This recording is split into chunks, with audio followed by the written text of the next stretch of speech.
L'ordine del giorno reca dichiarazioni della Vicepresidente della Commissione Alta Rappresentante dell'Unione per gli Affari Esteri e la Politica di Sicurezza, brutale repressione contro i manifestanti in Iran.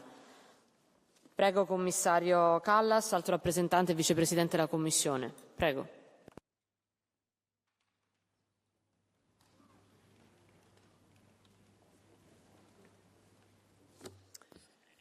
Dear President, honourable members, Iran has been gripped by the largest demonstrations in years. Iranian women and men have shown extraordinary courage. They are fighting for a future of their own choosing, for freedom, dignity and a better life. And they are asking everything to be heard.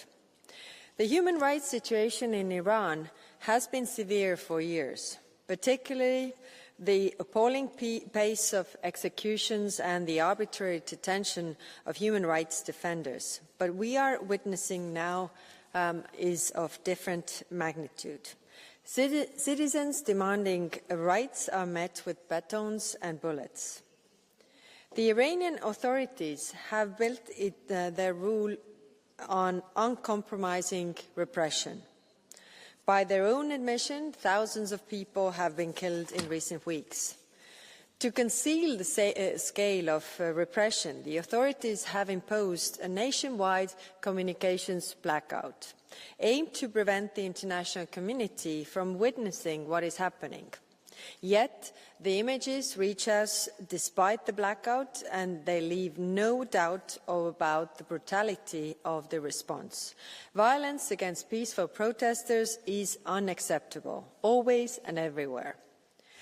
Honourable members, the brutal suppression of protests is merely the latest example of the deterioration of Iran's actions.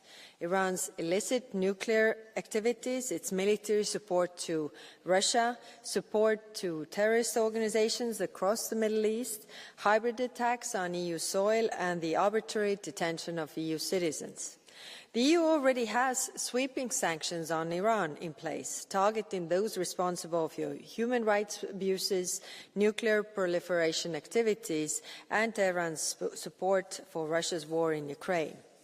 Today, we are proposing new export restrictions on components that Iran can use for the production of drones and missiles. This will further limit Iran's ability to feed Russia's continued aggression against Ukraine.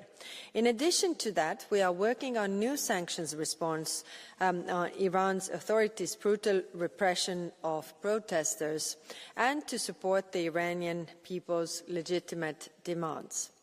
We are actively examining what further measures can be taken. In parallel, our diplomatic engagement is firm and clear.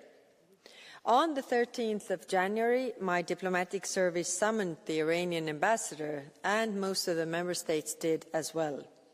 Iran must immediately release all those individuals unjustly detained, address grievances through dialogue, not repression, restore access to internet and stop the violence.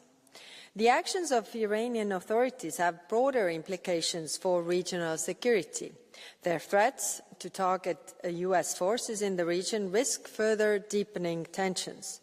I'm in regular contact with the partners in the region, and their concern is profound.